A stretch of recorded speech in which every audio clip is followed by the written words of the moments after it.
Imagine waking up in a world where Europe never rose to dominate global history. A world where Rome is a distant memory, where medieval kingdoms exist only as footnotes, and where the thunder of hooves, not the ringing of church bells, shapes the destiny of nations. Because in this alternate timeline, the Mongol Empire didn't stop at the gates of Europe. It conquered it. All of it. This is the world that might have existed if one moment in 1241 had gone differently. In the year 1241, Europe stood on the edge of an abyss. The Mongols had already crushed the Kiev and Rus, burned Polish armies to ash, and annihilated Hungary in a single day. Every kingdom from Vienna to Paris trembled. But then a twist of fate saved Europe. News reached the commanders. The great Khan Ogedei was dead. All princes were required to return to Mongolia to choose a new ruler. And just like that, the most unstoppable army on earth vanished eastward. Not because they were defeated, but because politics pulled them home. Europe survived by luck, not by strength. But what if history took a different path? What if Ogedei lived a few more years? What if the Mongol princes ignored tradition? What if the conquest continued? The great Khan lives.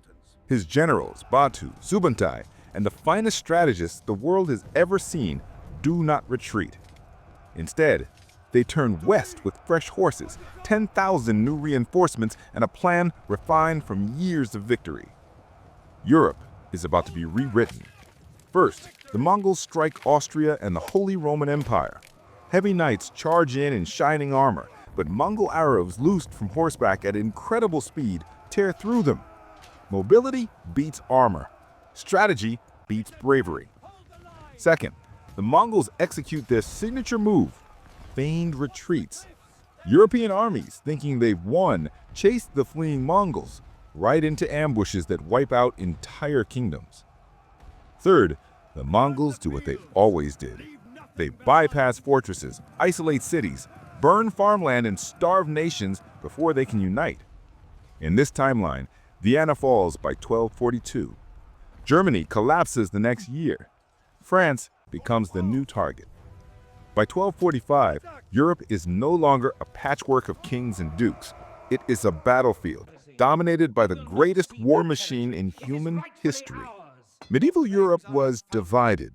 Kings distrusted each other. Nobles refused to cooperate. Feudalism made unified defense nearly impossible. Meanwhile, the Mongols were coordinated, disciplined, masters of logistics, and supported by the world's fastest courier system. They used Chinese engineers to build siege engines, Persian mathematicians to calculate angles, steppe warriors to unleash unstoppable cavalry attacks. Europe had knights. The Mongols had an empire. Paris holds out for months, but its walls are no match for catapults imported from China. London falls after a brutal siege across the Thames.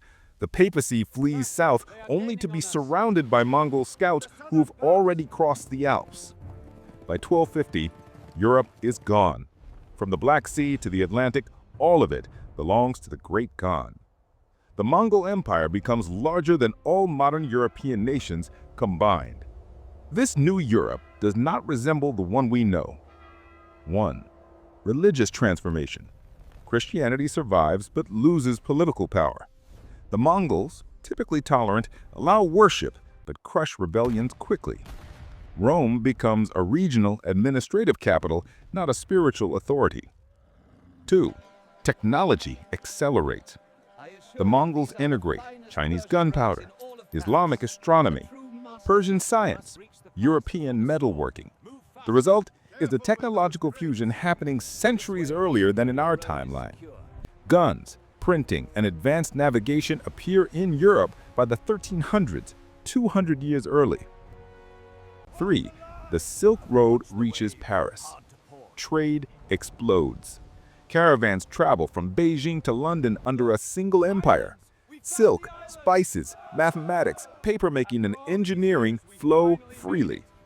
Europe becomes richer than ever, but also completely dependent on Mongol stability. This is the biggest change of all. With Europe unified under the Mongol authority, Spain never conquers the Americas. Portugal never explores the African coast. England never builds a navy. France never becomes a colonial empire. The world never experiences the Age of Discovery. Instead, the Mongol Empire reaches the Atlantic, and they become the first to send ships west. Imagine Mongol fleets landing in the Caribbean. Imagine Chinese navigators crossing the Atlantic. Imagine the Americas contacted by an Asian superempire, not Europe. World history changes forever. Even a superempire cannot last forever. As in real history, the Mongols split into rival khanates. But Europe does not return to the medieval kingdoms we know. Instead, it evolves into mixed cultures, blended religions, highly advanced cities, and trade-driven states influenced by Asia. The Renaissance begins not in Italy, but across a unified Eurasian scientific world. The Industrial Revolution arrives centuries earlier. The modern balance of global power never exists. The question isn't just what if the Mongols conquered Europe? It's this: how much of our world today is the product of chance? A single death in distant Mongolia saved Europe. A single retreat preserved nations. A single interruption changed the course of Earth's future. History often turns on the smallest moments, moments when the world could have become something completely different. And in another timeline, under another sky, Europe might have lived for centuries under the rule of the Great Khan.